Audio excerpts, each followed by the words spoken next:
What's up, y'all? Eric here, Driveline, World's Okayest steering wheel holder. I still haven't made any progress.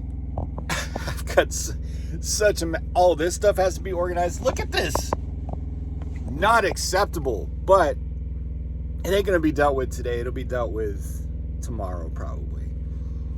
Also, I'm getting sick, so we're going to talk about that, and we're going to talk about something that I changed on my truck once it was paid off, and some other things that I'm kind of learning and experiencing now that I don't have a truck payment. And I'm curious to whether or not some of you who own your trucks feel, or whether or not you feel the same way. So we'll get to that in this video. Stay tuned.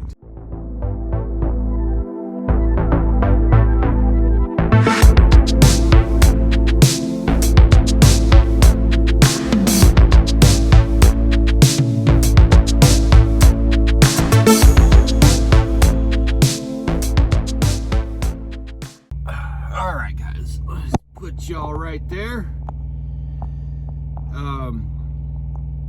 We're gonna talk about something that I did to change this truck. And it's okay. First, let me say this. Before I get to my other first, let me say this. I'm fighting a flu or cold that my dad gave me, and I'm really like being super preemptive.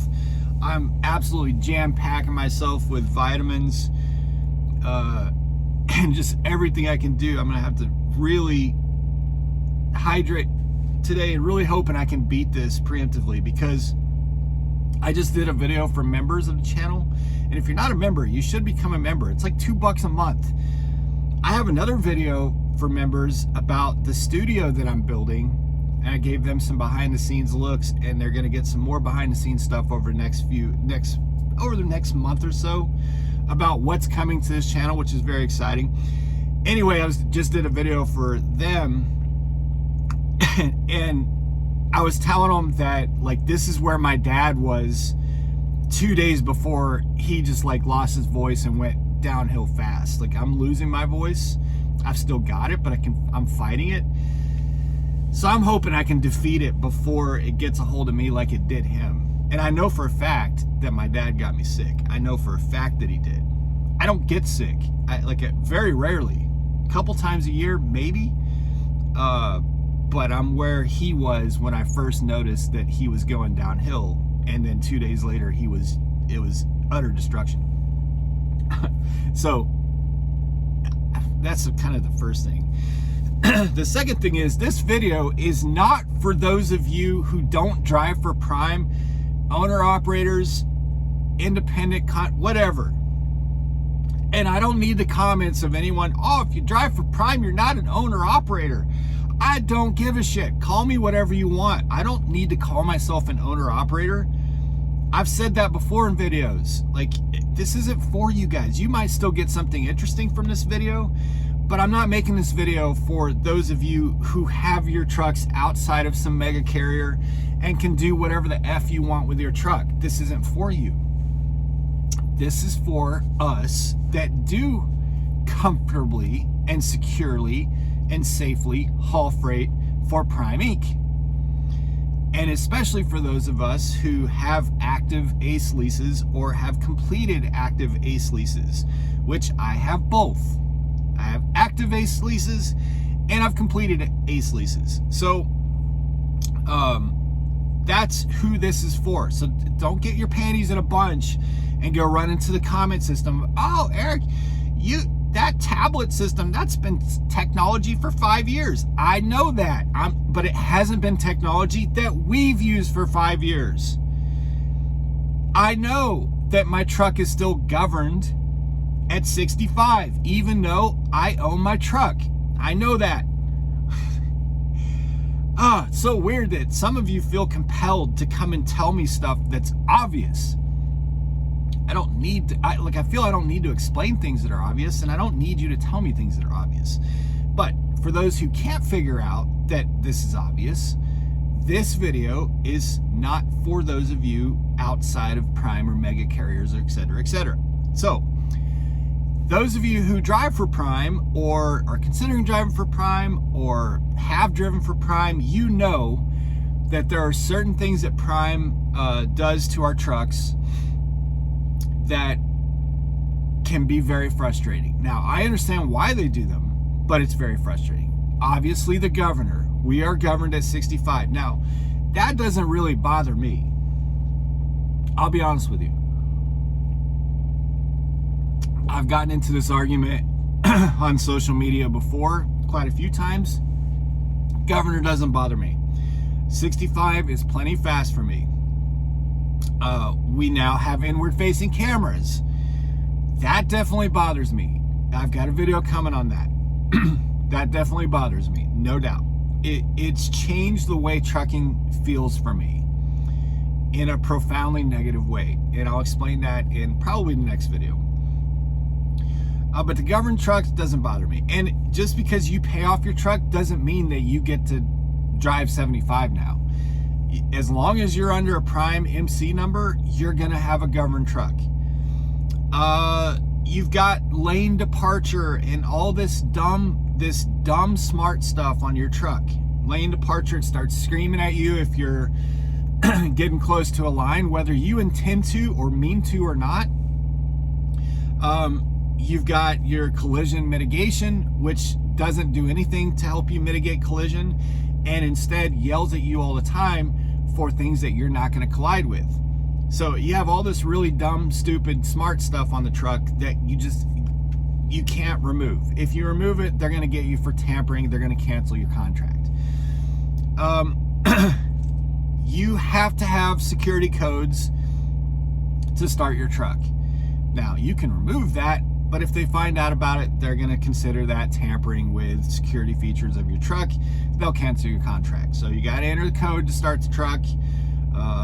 It's in the new Peterbilts. It's on the steering wheel and a little turn wheel. It's super annoying in the new Peterbilts.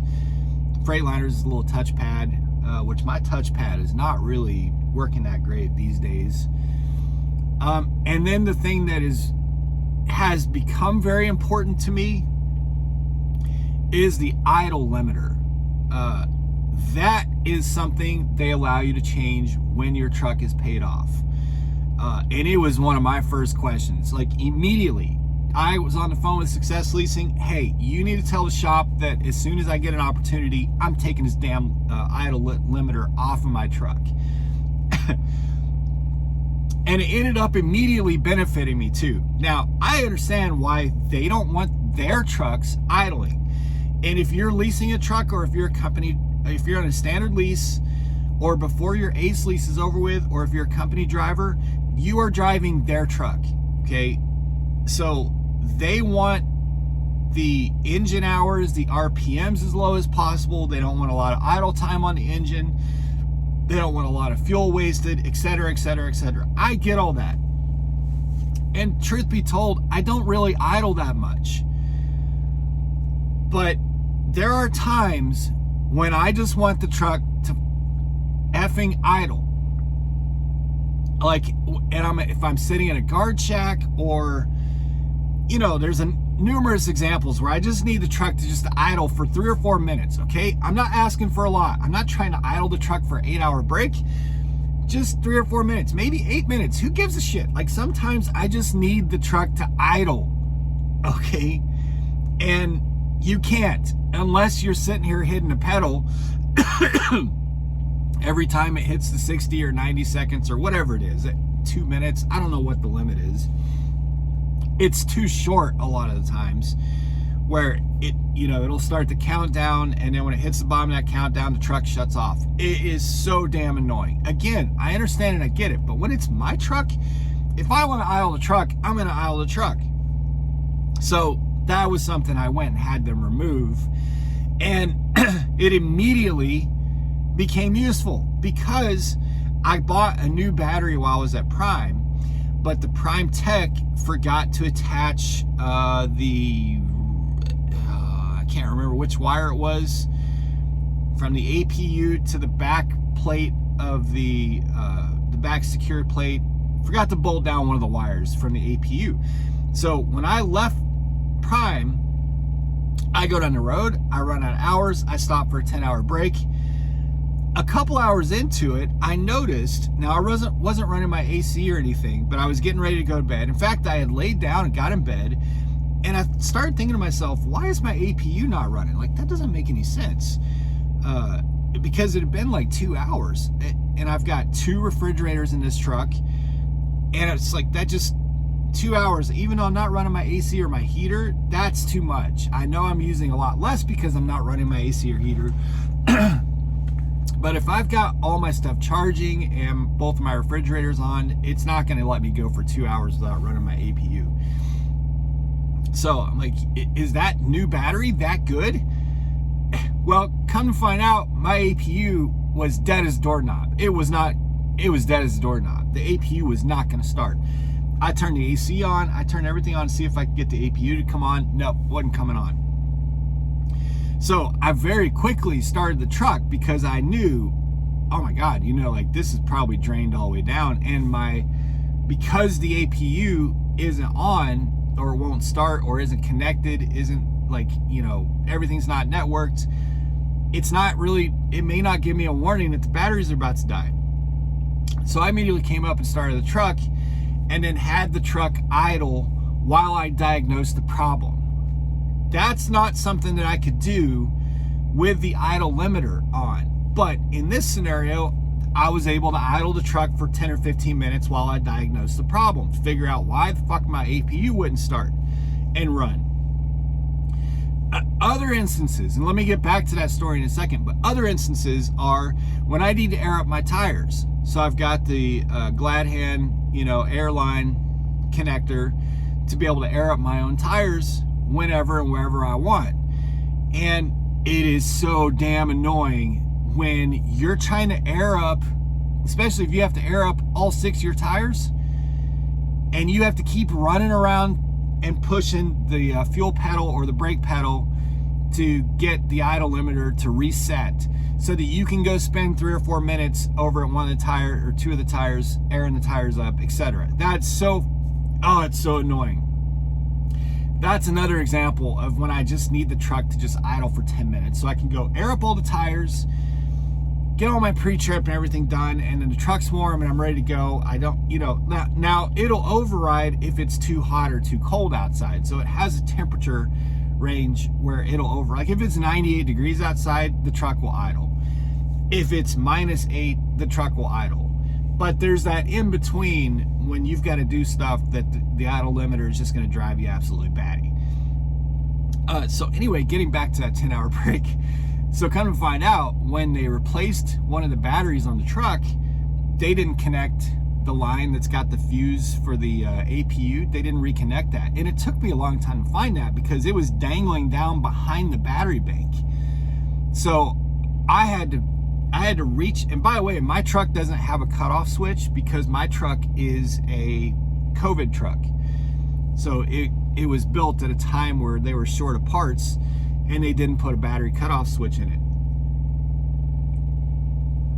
which is annoying, but whatever. So I'm like having to dig my hands way back there because there's very little space in there. I was trying to find this damn wire. Finally, I reach behind the battery bank and there's a loose wire.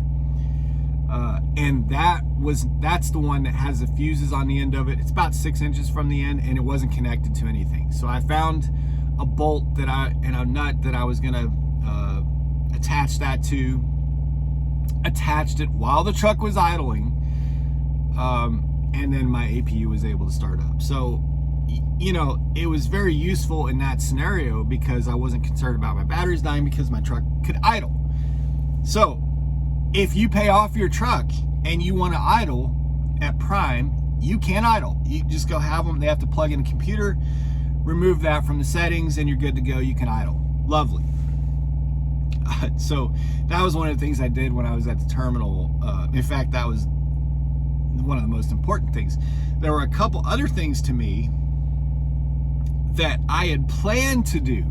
And this is what I really want to know, if those of you who own your trucks or will soon own your trucks at Prime, or really anywhere, I wonder if you go through this. If you've made it this far in the video, I wonder if you go through this. during the 3 years that I'm paying off this truck, right? I have all these plans in my head for the things that I want to do when it's paid off. Like I'm gonna do this, I'm gonna make that better, and I'm gonna get this upgrade. And you know, all these things I want to do to the truck when it's paid off, because I won't have the payment. I can afford to do all these things and make the truck look good, and all these upgrades, maybe the sound system or whatever, you know. So I had all these plans of things I wanted to do, just like little bits and pieces here and there. And I had some things that I wanted to get changed and upgraded while I was at the terminal. That was kind of where my thought was. But once I got to the terminal, I found and I find that I'm in this attitude of this truck exists as a utility to make money. It's funny because when it costs you less to run the truck, I seem to get more in a mindset of I'm gonna spend less on this truck. Spend less on the truck than I did when it cost me more to run the truck. It's weird. You know, I don't have a truck payment, but now I'm like, no, screw that. I'm not gonna do that. No, I'm not gonna upgrade a sound system. I'm not gonna add a box, and you know, I'm not gonna do all the things that I told myself I was gonna do. Now I'm like, nah, man, this truck it exists to make money. I just want to be able to comfortably drive and safely drive it, comfortably sleep in it, you know, make my meals, keep my food cold. That's it. I don't need bells and whistles, and I don't care what anyone else thinks of this truck. It exists to make me money. So now all the plans that I had when I had payments, I've just thrown in a garbage can. Now I'm like, nah, I'm not spending money on this unless it absolutely has to have money spent on it. If it's something that I have to spend money to be able to run this truck, then I will. But if it's something that I don't have to, that's not absolutely necessary, nah. And it's just weird to me that happens when you actually can kind of afford those things, but you don't necessarily have that attitude when you really can't afford those things. So it just makes me think, if you've got a truck payment, man, you really should. Some of y'all just spend so much. I see drivers out there. Now, some of y'all, you don't have houses or you don't have families at home. You're kind of just, you know, solo renegade out there. In that case, you've got the money to do it. But I've seen many cases where I've got a driver calling me or texting me about how they're not making any money, how they don't have any money, yet they just got neon lights added underneath their hood and underneath their, you know, their fairings and stuff like that. And it's like, bro, if you're gonna go out there and spend $2,000 to have all these bells and whistles and make your truck look, you know, sexy when it's sitting at the truck stop, then you can't really come to me and ask me what you could do different to make sure that you can eat. That's pretty dumb. But I see a lot of that. But I'm also saying that when I had payments, I wanted to do things to my truck to make it look better, to make it, you know what I'm saying? But now that I don't have payment, I'm like, no, fuck that. I'm not doing that. I'm not doing that. This truck exists to make me money. I wish that I had a lot more of that attitude at the time, instead of caring about what my truck looked like, just caring about taking care of it and making sure that it can make me money. So it's just weird. I'm curious if those of you who own your trucks or paid off your truck, whether you're at Prime or not, whether you're outside of Prime, have you gone through the same thing where you have all these plans? Oh, my truck's, as soon as my truck's paid off, I'm going to upgrade this, I'm going to do this, I'm going to add a satellite dish, I'm going to get some neon lights, upgrade my sound system. I'm not saying I wanted to do all that, but just thoughts that kind of go through your head. And then you pay off the truck and you're like, fuck that, dude. Like, I'm making money. You know, that's what this truck's about. That's kind of what I went through. So, anyway, I gotta go take some more vitamins and hydrate. I'll be home for a couple more days. If I can keep myself from getting progressively worse sick, I've got some drivers who I want to go out to have dinner with this weekend, and then I also have a driver or two who's invited me to go out to dinner this weekend, so I'm gonna be meeting up with quite a few drivers. If I'm feeling better, you know who you are. You comment on my videos. I think I can beat this. I've been very preemptive and proactive and staying ahead of it. And I usually beat colds and flus pretty quick and rarely get them. But I'll tell you right now, don't be offended if come time to say, hey, we're all here, let's go have dinner. If I'm sick, I'm not going to get you guys sick. So don't be offended by that. All right, guys, be safe, make good decisions, always drive, thrive. Talk to y'all soon.